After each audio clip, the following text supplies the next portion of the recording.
E aí, turma, aqui é o JP e a gente vai dar sequência fazendo exercícios da apostila Eleva para o segundo ano de Química 1, apostila 3, capítulo 11, que trata das funções orgânicas, haleto de acila, haleto orgânico e anidrido orgânico. O primeiro exercício que a gente vai fazer é o exercício dos contextualizados número 9, que diz o seguinte: os compostos ilustrados abaixo são conhecidos como organoclorados e são utilizados largamente como pesticidas. Alguns deles apresentam elevada toxicidade. Os nomes oficiais desses compostos são respectivamente. Então, o que ele quer é o nome desses 4 compostos. Vamos lá. Primeiro desses compostos, nós temos aqui um anel benzeno e lembra que no benzeno tem um hidrogênio em cada carbono, tá? Porque o carbono já está fazendo 3 ligações aqui, ó, uma dupla e uma simples. Sobra só uma ligação com hidrogênio. Só que eu troco esse hidrogênio por cloro. Entenda que não tem outra possibilidade de arranjar esses átomos de cloro no benzeno, tá? Então, aqui a gente tem simplesmente que colocar quantos cloros que tem e mais o nome da cadeia aromática, tá? A gente não precisa numerar, já que não tem outra possibilidade. Então, eu tenho 6 átomos de cloro, ou seja, hexacloro, e o nome dessa cadeia é benzeno. Então, esse é o hexaclorobenzeno, tá certo?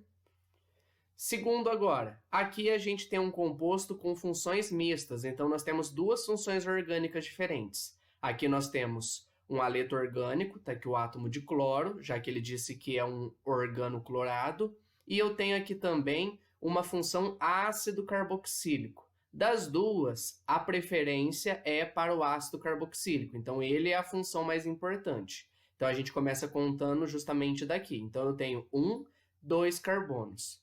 Perceba que eu não poderia ter, né, outro lugar para colocar esse átomo de cloro. Por quê? Esse carbono aqui já está fazendo todas as ligações dele. Então, eu tenho apenas essa possibilidade nesse segundo carbono aqui. Então, numerar o átomo de carbono em que o cloro está é opcional, tá? Assim, a gente tem aqui um ácido, justamente por conta disso, e eu tenho no carbono 2, né, um cloro. Então, esse é o ácido cloroetanoico. Perceba que eu poderia também colocar ácido 2-cloro, porque está no carbono 2. Etanoico, tenho apenas 2 carbonos, ligação simples entre eles, terminação oico por conta de ácido carboxílico, tá certo? Terceiro composto. Temos aqui novamente um anel benzeno e eu tenho novamente 6 substituições aqui, né, uma em cada carbono desse anel aromático. A diferença é que agora eu tenho 5 cloros e apenas um OH. Esse OH aqui se refere à função fenol, que a gente já estudou. Lembra que OH ligado em cadeia aromática, função fenol. Só que em qualquer lugar que eu colocasse o OH, eu simplesmente teria o mesmo composto, mas eu estaria girando ele. Então, não tem por que também numerar. O único cuidado que a gente tem que ter aqui é que entre a palavra cloro e a palavra hidroxi, primeiro vem cloro. Então, eu tenho que colocar na hora de colocar o nome em ordem alfabética. Eu tenho 5 átomos de cloro, então esse é o pentacloro.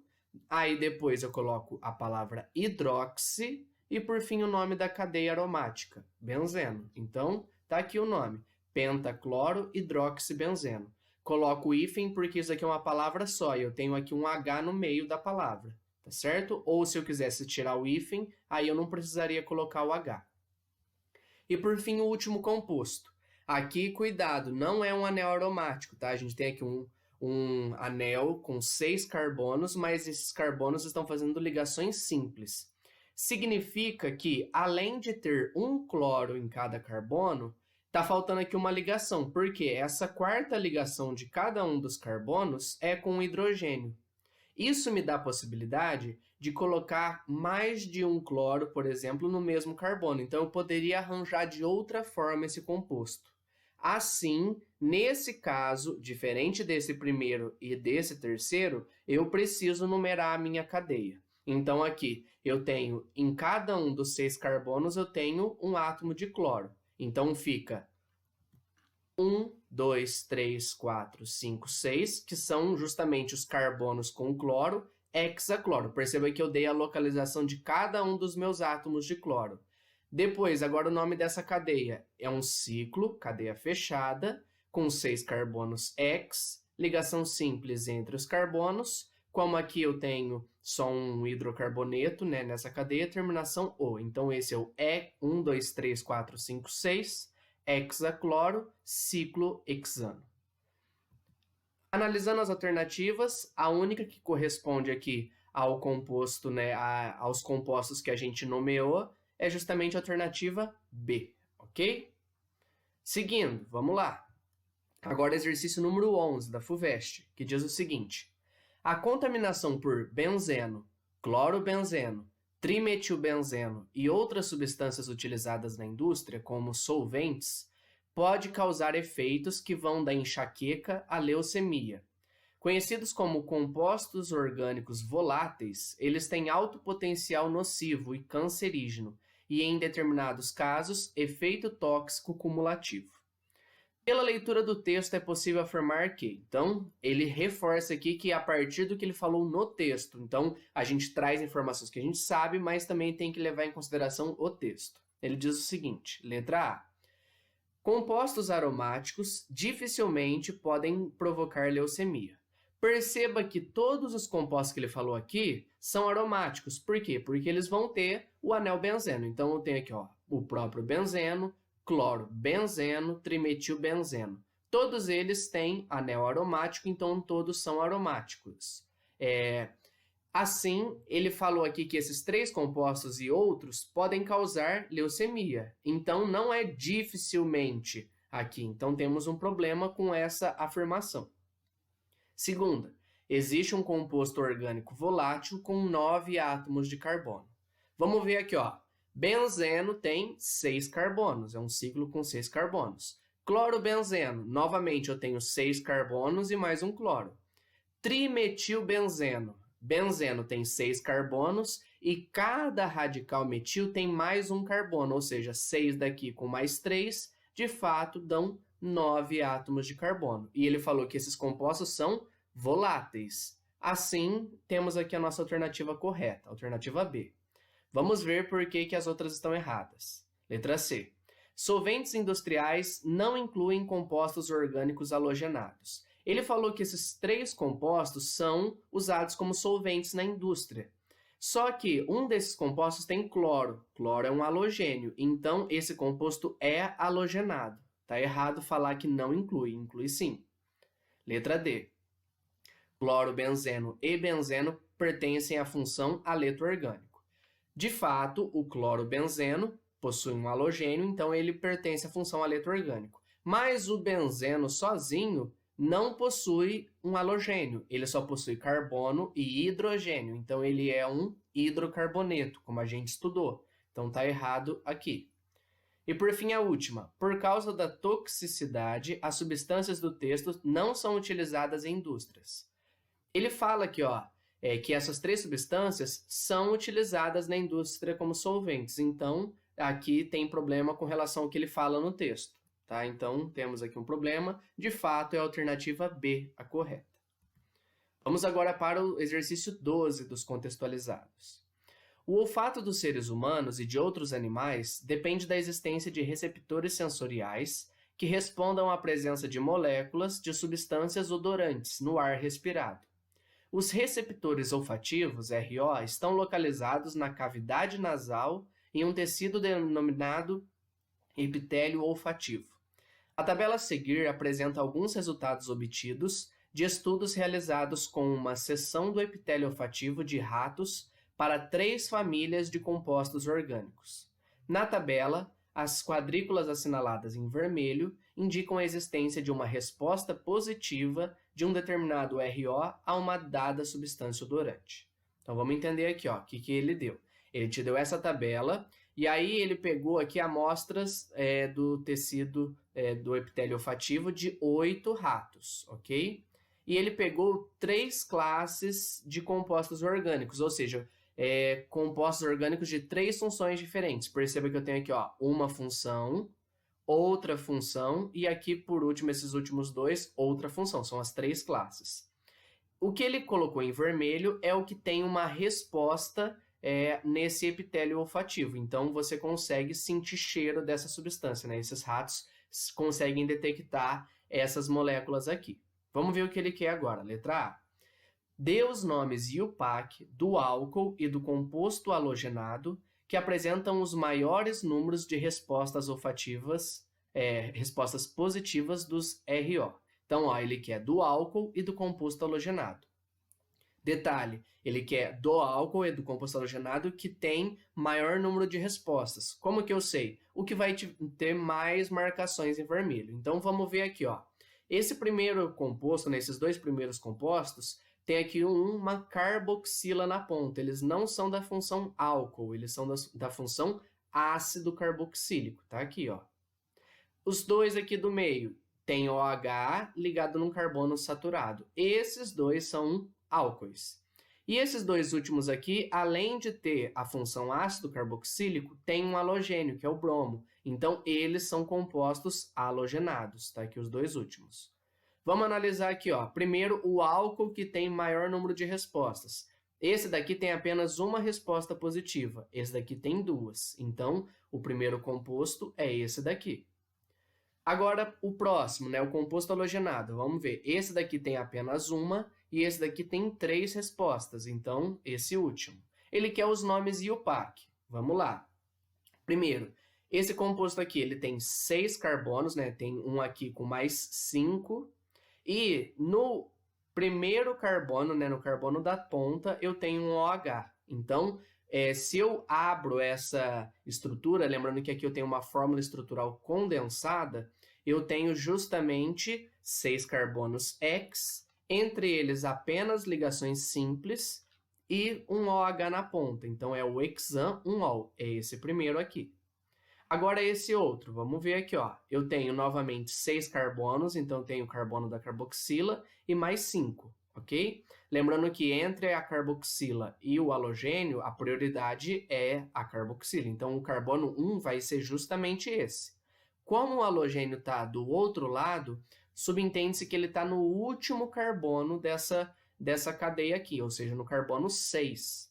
Assim, o que a gente tem aqui? Eu tenho ácido 6-bromo, como tem 6 carbonos, hexanoico. Tá? Então, esse daqui é o nome desse composto aqui. É isso que ele quer na letra A, o nome IUPAC dos 2. E, por fim, agora a letra B. Escreva a fórmula estrutural na representação em bastão do álcool que apresenta o menor número de respostas positivas dos RO.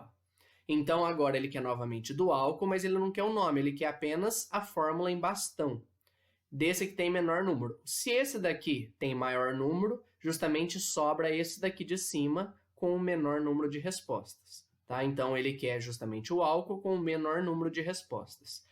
Analisando essa cadeia, eu tenho um carbono e mais 4, ou seja, eu tenho 5 carbonos com um OH na ponta. Em bastão, eu tenho essa estrutura, tá? Aqui, ó, 1, 2, 3, 4, 5 carbonos aqui. Eu não precisaria colocar CH3, eu poderia terminar justamente com a fórmula aqui do bastão, tá? Não precisaria colocar esse CH3. É isso que ele quer na alternativa P. Terminamos aqui mais um exercício. Para fechar agora, o exercício de aprofundamento número 16, que diz o seguinte. Algumas propriedades físicas dos compostos 1, 2, 3, 4 e 5 são apresentadas na tabela a seguir. Esses compostos são octano, propan-2-ol, triclorometano, hexano e propanona. Não necessariamente nessa ordem. Então, ó, a gente vai ver a tabela daqui a pouco e ela vai trazer algumas propriedades físicas desses compostos, como solubilidade em água, temperatura de fusão e ebulição. Então, a gente precisa saber analisar a estrutura e, para isso, a gente vai desenhar as fórmulas estruturais desses compostos e fazer uma previsão, para depois a gente fazer a nossa análise. Vamos lá, então. Eu tenho aqui 5 compostos, eu vou justamente associar aqui um número a cada um deles e vou desenhar cada uma das estruturas. Tá aqui. Vamos começar aqui, ó. Primeira estrutura, octano. Eu tenho aqui 8 carbonos, ligação simples entre eles, com a terminação O, então é um hidrocarboneto, apenas carbono e hidrogênio. Justamente essa estrutura aqui, ó. 1, 2, 3, 4, 5, 6, 7, 8. 8 carbonos, ligação simples entre eles. Esse é o meu octano. Segunda estrutura, propan-2-ol. Eu tenho aqui prop, 3 carbonos, entre eles ligação simples, e no carbono 2 eu tenho ol, que é a terminação de álcool, que é um OH. Então, no carbono 2 eu tenho um OH. Tá aqui, ó, 3 carbonos, carbono 2, um OH. Terceira estrutura, triclorometano. O que ele diz para mim? Eu tenho aqui, ó, metano, eu tenho apenas um carbono, né, met, tá aqui. E nesse mesmo carbono eu ligo 3 cloros. Até aqui, 3 cloros. A ligação que falta é hidrogênio. Esse daqui é o triclorometano. Quarta estrutura, hexano. Tenho 6 carbonos, ligação simples entre eles, e eu tenho aqui, terminação O, é um hidrocarboneto, apenas carbono e hidrogênio. Tá aqui, ó, 6 carbonos, do jeito que ele falou, 2, 4, 6, hidrocarboneto. E por fim a última, propanona, 3 carbonos, ligação simples entre esses carbonos, terminação ona. Ona é terminação da função cetona, que é um C dupla O no meio da cadeia. Então, aqui com 3 carbonos, a única possibilidade de colocar dupla O é nesse carbono do meio, para virar uma cetona. Então, tá aqui, ó. Tenho justamente o meu composto. Perceba que desses 5 compostos aqui, eu tenho diferentes polaridades. Então, vamos fazer algumas lembranças aqui das nossas aulas. Primeiro, eu tenho aqui, ó, função hidrocarboneto, hidrocarboneto, função álcool, função aleto orgânico, função cetona. Dessas funções aqui, as funções mais polares são justamente a função álcool e a função cetona. Lembra que para ser solúvel em alguma coisa, tem que ter uma polaridade semelhante, né? Aquela coisa do semelhante dissolve semelhante. Então, eu tenho aqui, ó, como o composto 2, que é o álcool, né, o propan-2-ol, e o composto 5 são mais polares, eles vão ter uma tendência maior a se misturar com a água, tá certo? Em compensação, os outros 3 que sobraram não vão se misturar com a água, tá certo? Outra coisa para a gente depois poder analisar, o tamanho aqui, né, do composto. Então, o octano tem uma cadeia maior que o hexano, tá certo?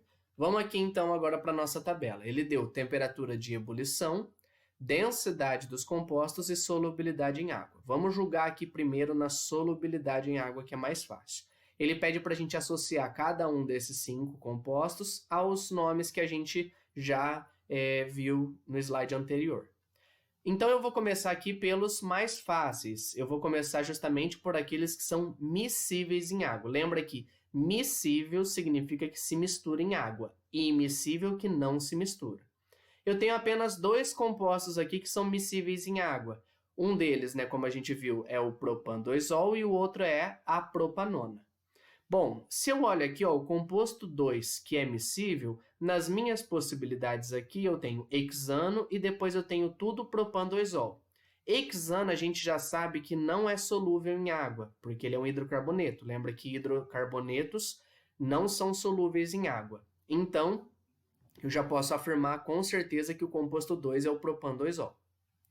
Sobrando então para mim que o composto 4 necessariamente tem que ser a propanona. Então, eu já descobri esses 2. Assim, a gente já pode eliminar aqui de cara a alternativa A. A gente fica com a B, né, que está aqui, ó, posição 2 é o propan-2-ol, posição 4 propanona. Eliminamos a C, ficamos com a D, né, que tem aqui, ó, propan-2-ol e propanona, e ficamos com a E. Temos aqui hexano, né, propan-2-ol, triclorometano, propanona e octano. Bom, agora a gente vai precisar julgar outras coisas para a gente poder de fato falar. Então, a gente sabe que os 3 que sobraram são immiscíveis. Vamos analisar aqui com relação à densidade. Então, os hidrocarbonetos, eles em geral são menos solúveis que água. Pensa no petróleo, né? Hidrocarboneto é encontrado principalmente no petróleo. Petróleo, quando vaza da água, ele fica por cima. Então, ele é menos denso que a água. Se a gente analisa aqui, lembrando que a água tem densidade 1, a gente vê que essa daqui é a densidade menor que a da água. Então, esses dois aqui possivelmente são hidrocarbonetos. Se a gente olha esse último aqui, ele tem densidade maior que a da água. Então, ele não é um hidrocarboneto. Dos 3 compostos que sobraram, o que não é hidrocarboneto é o triclorometano. Então, a gente já sabe com certeza isso. Assim, a gente fica aqui apenas com as alternativas B e D, para poder ver qual das duas que é. Agora eu vou olhar a temperatura de ebulição. Se a gente ver aqui, ó, um tem temperatura de ebulição menor que o outro, né? Os compostos 1 e 3, que são os que faltam. Lembra que o primeiro critério para a gente poder julgar temperatura de ebulição aqui, a gente tem que ver as interações. Quanto maior a cadeia, a gente viu isso lá em hidrocarbonetos, maior a cadeia, maior a temperatura de ebulição. Então, se eu fizesse a destilação do petróleo, quem tem maior cadeia sairia mais para baixo na minha destilação fracionada, porque tem uma temperatura de ebulição maior. Assim, eu tenho uma cadeia com 6 carbonos e uma cadeia com 8. Esse daqui que tem menor temperatura de ebulição é a cadeia com 6 carbonos, hexano. Esse que tem a maior é com 8, octano. Assim, a gente tem aqui a alternativa correta é a alternativa B, tá? Justamente na ordem que a gente descobriu. Esse é um exercício difícil, tá? Que envolve vários conceitos, inclusive essa parte de propriedades físicas, a gente ainda vai ter um momento só para isso, para a gente estudar isso daí, revisar tudo do que a gente estudou das funções orgânicas, tá?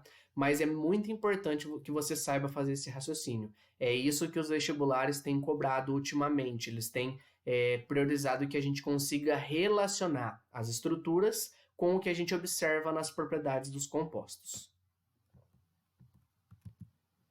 A gente fecha a nossa aula do módulo 11 aqui. Qualquer dúvida, estou à disposição. Até a próxima. Tchau, tchau.